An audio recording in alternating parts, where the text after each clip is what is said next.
গাড়ি নিয়ে আসতে আরো 1 ঘন্টা চলে গেল। এখন বাজে 6টা 30 মিনিট। মামার বাসায় যেতে 3 ঘন্টা তো নিশ্চিত লাগবে। লিমাদের ড্রাইভারকে নামিয়ে দিয়ে আমি ড্রাইভ করতে লাগলাম। লিমা সামনে বসলো। জান্নাতকে আমার ফোন দিলাম। ইচ্ছা মতো গেম খেলতেছে। তুমি ড্রাইভও শিখেছো? হুম, আগে আমি রেসিং এ যোগ করতাম, অনেকবার ফার্স্ট হয়েছি। ও তাই? হুম, দেখবা ওভার স্পিডে ড্রাইভ করব? না না, দরকার নেই। না, দরকার আছে।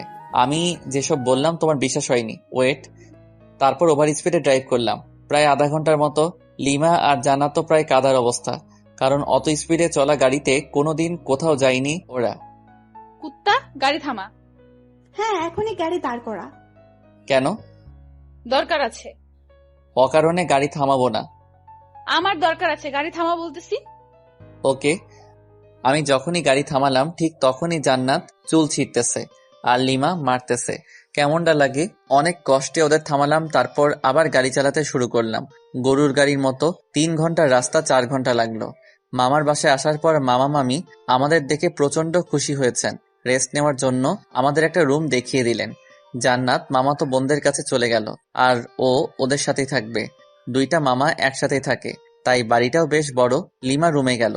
আমি আরো কিছুক্ষণ গল্প করে রুমে চলে আসলাম। এসে দেখি লিমা শুয়ে আছে। একটু মজা করা দরকার ওর সাথে, তাই আমিও বিছানায় একদম লিমার উপর শুয়ে পড়লাম। কি করছো কি? আরে কেউ দেখে ফেলবে তো। নো নো, এখানে কেউই আসবে না। আমি কিন্তু চিৎকার করব। হ্যাঁ হ্যাঁ, করো না চিৎকার। আরো বেশি করে চিৎকার করো, সমস্যা নেই। আর এইখানে এসে যদি চিৎকার করো তাইলে বাইরে বের হবে কি করে? তোকে কি যে করব, ছাড় বলছি। লিমা আমাকে ধাক্কা দেওয়ার চেষ্টা করতেছে, কিন্তু ততক্ষণে আমি ওর হাত বিছানার সাথে চেপে ধরেছি। কিন্তু হঠাৎ লিমা আমার দিকে তাকিয়ে মুচকি হেসে দিল। আমি তো ব্লাশিং হচ্ছি। লিমাই আমাকে জড়িয়ে ধরে কিস করতে থাকলো। বুঝলাম না। 2-3 মিনিট পর লিমা আমাকে ধাক্কা দিয়ে বিছানায় ফেলে চলে গেল। তাই তো বলি, হঠাৎ ওই রকম করলো কেন? তুমি এটা ঠিক করলা না লিমা। বেশ করেছি। ওকে ফাইন, দেখিও এই বিয়ে বাড়িতে কি কি করি। কি কি মানে? এখানে 2-4টা মেয়ে পটাবো রোমান্স করার জন্য। যেই না চেহারা, নাম রাখছে পেয়ারা। উনি মেয়ে পটাবে? ও আচ্ছা, তাহলে চলো মামা তো বোনগুলোর কাছে যাই, তাহলে বুঝতে পারবা। ওকে, আমি বুঝতে চাই, চল। জ্বলতেছো কেন? হোয়াট? আমার ঠেকা পড়ছে যত সব। ওকে ফাইন, চলো এবার। যেখানে জান্নাতেরা গল্প করতেছে ওইখানে গেলাম, কারণ ওইখানে 4টা মামাতো বোনের মধ্যে 3টাই ক্র্যাশ খাইছিল। তাই আমি আসতাম না এখানে। আসলেই আমাকে নিয়ে কেলোর কীর্তি করে ফেলতো। আর ওদের 4জনের সবার বড়টা তো জান ছাড়া কথাই বলে না। ওদের কাছে যাওয়ার পর মামাতো বোন তিথি বলল, জানো, তুমি বিয়ে করে নিলে। ছি ছি, আমার এতদিনের ভালোবাসা বুঝলে না তুমি। আমি আর বাঁচতেই চাই না। তোর ভালোবাসা কেন বুঝতে যাবে? ও তো আমার সাথে 3 বছর রিলেশন করলো। এভাবে ঠকালে তুমি আমাকে জীবন। আরেকটা তো সরাসরি বলল যে আমাদের নাকি অনেক কিছুই হয়ে গেছিল। এইসব শুনে লিমা ইজ ফায়ার, মানে আগুন। চোখ লাল করে আমার দিকে তাকালো, তারপর রুমে চলে গেল। আমি তো ভয় পেয়ে গেলাম। এই মেয়ে যে কি করবে আমাকে তার কোনো ঠিক নাই, তবে নিশ্চয়ই কপালে দুঃখ আছে। তারপর আমিও রুমে চলে আসলাম লিমার কাছে। রুমে গিয়ে দেখি লিমা মাথায় হাত দিয়ে বসে আছে। কি হলো লিমা, ওভাবে চলে এসে আবার এরকম ভাবে বসে আছো কেন? ও হ্যালো, কালা হলে নাকি? আমি ওর কাঁধে হাত রেখে বললাম, আরে ওরা তো আমার সাথে মজা করছিল, তুমি ওভার রিয়াক্ট করছো কেন? ওভার রিয়েক্ট না, আমি বুঝতে পেরেছি সব ছেলেরাই এক। ঘুমাবো, সর। আহা, রাগ করে থাকলে হবে? মামা মামি কি বলবে বলো? কি বলবে বলুক, তাতে আমার কি? আরে সব ছেলেরা এক মানে? অত মানে বুঝতে হবে না। মেয়ে মানুষ বড়ই অদ্ভুত। ওকে কি বোঝাতে চাইলাম আর ও উল্টো বুঝে এখন মন খারাপ করে আছে। জান্নাত এসে ডিনার করার জন্য বলে গেল, তাই লিমা আর আমি দুজনই খেতে চলে গেলাম। লিমা আমার পাশে, তাই চুপি চুপি কিছু মাংস আমার প্লেট থেকে ওর প্লেটে দিচ্ছি। লিমা আছে গল্পের ধান্দায়, তাই বুঝতেছে না, কিন্তু জান্নাতের দিকে তাকিয়ে দেখি ও মুচকি মুচকি হাসতেছে। তার মানে এই পেতনি সব দেখে ফেলেছে। একটা অস্বস্তিতে পড়ে গেলাম, তাই তাড়াতাড়ি খেয়ে রুমে এসে শুয়ে রইলাম। ফোন চার্জ দেওয়ার ব্যবস্থা দেখি মাথার কাছেই। ফোনে চার্জ ছিল না, ফোনটা চার্জে দিয়ে ফেসবুকে ঘোরাঘুরি করছি। লিমা রুমে আসলো, এসেই শুয়ে পড়লো অন্যদিকে মুখ করে। আর ও ফোনে ফেসবুকই চালাচ্ছে মনে হয়। ওর ফোনের দিকে তাকিয়ে ওর প্রোফাইল নাম দেখার চেষ্টা করতেছি। তখন ও নিজেই প্রোফাইলে যায়, নাম প্রোফাইল পিকচার সবই দেখে ফেলি। তারপর আগে আমি মেসেঞ্জারে গেলাম, যদি ফ্রেন্ড লিস্টে থাকে অবশ্যই অ্যাক্টিভ দেখাবে, নয়তো সার্চ করব। মেসেঞ্জারে গিয়ে দেখি নামটা সবার উপরে মেসেজ দিলাম। ওই, তোমার তো সাহস কম না, এত রাতে ফেবুতে কি? কেন, আপনাকে বলতে হবে নাকি? আর এখানে সাহসের কি দেখলেন? না মানে এমনি, তোমার কি ভূতে ভয় করছে না? আমি কি এখনো ছোট নাকি? ওমা তাই? আপনি তাহলে বড় হয়ে গেছেন। হুম। ওকে, গুড নাইট। আর কোনো মেসেজ দিলাম না। লিমা ফোন রেখে দিছে, তাই কিছুক্ষণ পর লিমাকে গিয়ে জড়িয়ে ধরলাম, কিন্তু লিমা বিদ্যুৎ গতিতে লাফিয়ে উঠে পড়েছে। কি হলো তোমার? আমি ধরেছি তোমাকে। এই ভুল দ্বিতীয়বার করলে ভুলে যাব যে আমরা আত্মীয়ের বাসায় আছি। আচ্ছা ঠিক আছে, ঘুমিয়ে পড়ো, আর কিছু করব না। মনে থাকে জানো। সকালে জান্নাতের ডাকে ঘুম ভাঙলো। ফ্রেশ হতে চলে গেলাম। ফ্রেশ হয়ে বিছানায় বসে আছি। লিমা চা নিয়ে আসলো। হলুদ শাড়ি পরেছে। লিমার মেকআপ প্রয়োজন হয় না, তবুও হালকা মেকআপ সাথে হালকা লিপস্টিক। ওয়াও, আমি তো ক্রাশ খাচ্ছি। আসলেই অপরূপ লাগছে লিমাকে। লিমা চা রেখে চলে যাচ্ছিল, হাত টেনে ধরলাম। চা কে বানিয়েছে? তোর জন্য আমি বানিয়েছি। সত্যি? হুম। তাহলে তুমি আগে চুমুক দাও চায়ে, তারপর আমি। কেন? এটা আমার একটা ইচ্ছা, প্রতিদিন বউয়ের সাথে চা শেয়ার করে খাবো। ধুর, এসব ঢং ভালো লাগে না। আমি লিমাকে টান দিয়ে বিছানায় আমার উপর ফেলে দিলাম। চা খাবা নাকি তোমার লিপস্টিক খেয়ে ফেলবো? তুমি এত নির্লজ্জ কেন? লজ্জা কবে ছিল আমার? ধুর, তোকে চা দিতে আসাটাই ভুল হয়েছে আমার। ওকে, তাহলে আরেকটা ভুল করো, চায় চুমুক দাও। ওকে। লিমা চোখ বন্ধ করে চায়ে চুমুক দিচ্ছে। চুমুক দেওয়ার সাথে সাথেই ওয়াক থু করে চায়ের কাপ সহ ফেলে দিল। আমি জানতাম এটাই করবে। লিমা আমাকে মারতে থাকলো, কারণ ওর নিম পাতার চা ওকেই খাওয়ালাম। তোর জন্য আমি নিম পাতা খাইলাম। আমাকে খাওয়াতে গেলে এমনই হবে। চায়ে যে নিম পাতার টুকরা ছিল সেটা সরাওনি কেন? তোর থাকবো না আর তোর সামনে।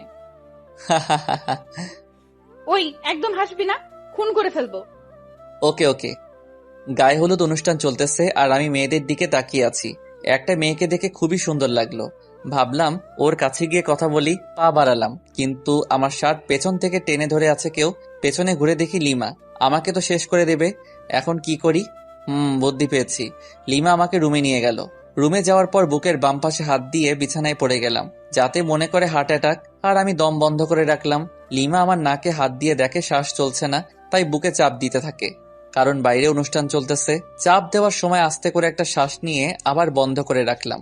লিমা আমার মুখে যখন ফু দেয় তখন আর ধরে রাখতে পারলাম না। ওর গালে আমার নিঃশ্বাস পড়ল। লিমা ঠোঁটে ঠোঁট রেখে আমার দিকে তাকালো। দেখি ওর চোখ লাল হয়ে গেছে, চোখ দিয়ে পানি পড়ছে, সাথে প্রচন্ড রাগ। লিমা সরতে যাবে তখন ওকে জড়িয়ে ধরে গভীর চুম্বনে হারিয়ে গেলাম। লিমা আমার বুকে মাথা রাখলো। আমাকে কষ্ট দাও কেন? ভালোবাসি তাই। ভালোবাসিস না ছাই? ছাড় আমাকে, কেউ এসে পড়বে। কেউ আসবে না, আর একটু থাকো না। না। লিমা জোর করে নিজেকে ছাড়িয়ে বাইরে চলে গেল। আমি শুধু তাকিয়ে আছি। লিমা অদ্ভুত একটা মেয়ে, কখনো রাগ, কখনো অভিমান, কখনো ভালোবাসা।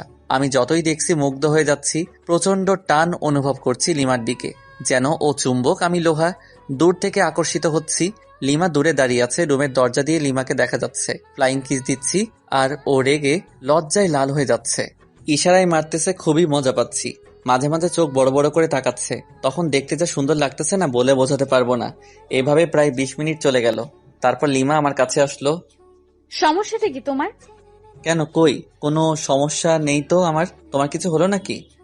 তুমি কি আমাকে শান্তিতে গায়ে হলুদ অনুষ্ঠানটা উপভোগ করতে দিবে না নাকি? কিছু তো বুঝতে পারছি না। যাও, উপভোগ করো, তাতে আমার কি। এবার কিন্তু ভালো হবে না যদি আরেকবার বিরক্ত করিস। কিছুই করতে পারবা না। আরেকবার বিরক্ত করে দেখিস, তারপর কি করি তোকে। আরে আরে, মেরে ফেলবে নাকি? ছেড়ে দিয়ে চোখ গরম করে চলে গেল। কি বউ মাইরি, একটু রোমান্সও বোঝে না। সামান্য একটু ইয়ে করলাম দেখে এতগুলো বলল।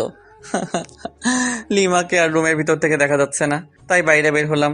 দেখি লিমা আর জান্নাত আমার মামাতো ভাইদের সাথে গল্প করতেছে। ওরে বাস, আমি মেয়েদের সাথে কথা বললে জলে, আর উনি গল্প করতেছে। দাঁড়া মাইয়া, বোঝাচ্ছি। তাই তিথির কাছে গেলাম, কারণ তিথি আমাকে মনে প্রাণে চাইতো, বাট পাত্তা দেই নাই কখনো। হাই তিথি, কি করস? এই তো তোমার অপেক্ষা করছিলাম। ও তাই নাকি? হুম। অনেক হেসে হেসে কথা বলতেছি, বিভিন্ন ভঙ্গিতে, যাতে লিমা দেখে জেলাস ফিল করে। জান্নাত দেখলো আমাকে, আর ও লিমাকে ইশারায় বুঝিয়ে দিল। লিমা আমাকে দেখে অনেক অবাক হয়েছে, আবার মুখটা মলিন করে ফেললো। লিমা কি বেশি কষ্ট পেল নাকি? না, আমার উচিত হয়নি এসব করা। লিমা ওখান থেকে রুমে চলে গেল। জান্নাত আমার কাছে আসলো। ভাইয়া একটু এদিকে আসবা। বল। ভাবি কান্না করতেছে মনে হয়। কেন, কি হলো ওর? আমি কি জানি, যাও গিয়ে দেখো। আচ্ছা ঠিক আছে, দেখতেছি। রুমে গিয়ে দেখি লিমা বালিশে মুখ গুজে আছে। লিমা, তুমি এভাবে শুয়ে আছো কেন? কি হলো, কিছু বলছো না যে? লিমা কাঁধে হাত দিয়ে বললাম, এ লিমা, কি হলো, কিছু তো বলো। লিমা হাত ঝাটকা দিয়ে সরিয়ে দিল। রাগটা হয়তো বেশি করে ফেলেছে, তাই ওর পাশে চুপ করে বসে রইলাম। আমার ফোনে রিং বাজতেছে। স্ক্রিনে দেখি আম্মুর নাম্বার। হ্যাঁ আম্মু, বলো। আর তোমরা কবে আসবে? কালকে তো বিয়ে। হ্যাঁ, আমরা এখনই বের হচ্ছি, তাই তোকে ফোন করলাম। আচ্ছা ঠিক আছে, সাবধানে এসো। আমরা তো সাবধানে আসবো ঠিকই, কিন্তু তুই সাবধানে থাকিস। আসতেছি আমরা। মানে? Hello hello. আরে ধুর, ফোন কেটে দিল। আম্মু কি বলল কিছুই তো বুঝতে পারছি না। আমাকে সাবধান থাকতে বলল কেন? লিমা মন খারাপ করে আছে। কথা বলতে গিয়ে ঝাড়ি খেয়েছি কয়েকবার। দুপুরে খাবার শেষে আম্মু আর আব্বু আসলো। লিমা ওনাদেরকে দেখে দৌড়ে গিয়ে আম্মুকে জড়িয়ে ধরে কাঁদতে লাগলো। আম্মু আমাকে লিমাকে রুমে ডেকে নিয়ে গেল। রে, বৌমা যা যা বলেছে তা কি সব সত্যি? মানে কি কথা? আর কি বলছে তোমাকে? এখন ঢং করা হচ্ছে, মনে হয় ভাজা মাছ উল্টে খেতে জানে না। এত মিথ্যে কথা শিখলি কবে থেকে বল? আহ আম্মু, প্লিজ ছাড়ো, লাগতেছে, প্লিজ। তাহলে বল, বৌমা যা বলেছে সব সত্যি কিনা? তোমাকে কি বলেছে সেটাই তো জানি না আমি। তুই নাকি মেয়েদের সাথে লুচ্চামি করে বেড়াচ্ছিস? হোয়াট? সত্যি আমি এসব করিনি। একদম ওর কথা বিশ্বাস করবেন না আম্মু।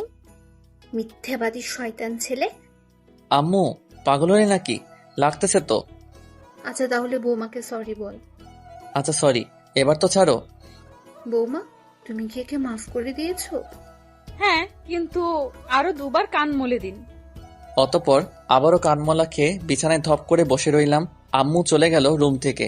লিমা মিটমিট করে হাসতেছে। ধুর, ভাল লাগে না। বাইরে চলে আসতেছিলাম, লিমা আমার হাত টেনে ধরলো। আমার হাত ওর কোমরে রাখলো। কেমন দিলাম তোমাকে বাস? এটা কিন্তু ঠিক করলে না লিমা। মেয়েদের দিকে তাকালে এইরকমই হবে। আচ্ছা ঠিক আছে, তাকাবো না, কিন্তু এখন আর তোমাকে ছাড়ছি না। মানে? বুঝে নাও। কি বুঝবো? আচ্ছা, আমি যদি তোমাকে একটা গিফট দেই তাহলে তুমি আমাকে কি দিবা? তুমি যা চাইবে তাই দেব, কিন্তু সেটা আমার কাছে থাকতে হবে। তোমার কাছে তো অবশ্যই আছে, আর তোমার কাছ থেকে ছাড়া অন্য কারো কাছে নিব না। ও ওকে, তাহলে আমার গিফট দাও। না, আগে তোমার কাছ থেকে গিফট নিব তারপর। লিমাকে কিছু বলতে না দিয়ে আলতো করে কপালে, তারপর ঠোঁটে কিস করলাম। তারপর জান্নাতকে ডাকলাম। ওদের দুজনকে নীল শাড়ি দুটো দিলাম। দুজনই আমাকে জড়িয়ে ধরলো নিজেকে ছাড়িয়ে। কালকে বিয়ের অনুষ্ঠানে তোমরা দুজন এই শাড়ি পরবা। হ্যাঁ, আমরা তো অবশ্যই পরবো, কিন্তু তুমি কি পরবা? হ্যাঁ তাই তো, তুমি কি পারবা ভাইয়া? আমি আমার নীল পাঞ্জাবিটা বের করে দেখলাম। ওরা দুজনই অবাক হয়েছে, খুশিও হয়েছে, কারণ তিনজনই এক কালারের পোশাক পরবো। ভাইয়া তুমি নিশ্চয়ই আগে থেকেই প্ল্যান করে রাখছো। হুম। বুঝেছি। রুমের বাইরে এসে সবার সাথে বসে বসে আড্ডা দিলাম একেবারে রাত পর্যন্ত। ডিনার করে যে যার রুমে চলে গেলাম। লিমা ফ্রেশ হতে আবার বাইরে গেল। আমি শুয়ে পড়লাম। কিছুক্ষণ পর রুমে আসলো এবং আমার পাশেই শুয়ে পড়লো। লিমাকে আস্তে করে পেছন থেকে জড়িয়ে ধরলাম। কি হচ্ছে এসব? কেন, কি হচ্ছে? তোর কি কাণ্ডজ্ঞান বলতে কিছু নাই? কেন, কি করলাম? আমরা যে আত্মীয়দের বাসায় আছি সেটা কি জানিস না? জানি তো। তাহলে সব সময় এসব নোংরামি করস কেন? হোয়াট? আমি আমার বউয়ের সাথে এসব করি, অন্য কারোর সাথে তো নয়। ছাড় বলছি আমাকে। না, ছাড়বো না। আমি আমার বউকে জড়িয়ে ধরেছি, তাতে তোমার কি? ও আচ্ছা, তাই না? দাঁড়া। লিমা আমার সোজা গলা চেপে ধরলো। আমার গলা দিয়ে আওয়াজই বের হচ্ছে না, দম বন্ধ হয়ে গেছিল একদম। কোনো রকমে নিজেকে ছাড়িয়ে নিলাম। এটা তুমি কি করলে লিমা? জানো কত ব্যথা পাইলাম? তো তাতে তোমার কি? আমি আমার স্বামীর গলা চেপে ধরেছিলাম। আমার কথা দিয়ে আমাকেই বাস দিলা? ভালো। লিমাকে কিছু না বলে অন্যদিকে মুখ করে শুয়ে রইলাম। ভালো লাগছে না, তাই নির্ঘুম, শুধু চোখ বন্ধ করে শুয়ে আছি। লিমার দিকে তাকালাম, ও খুব সুন্দর করে ঘুমিয়ে পড়েছে।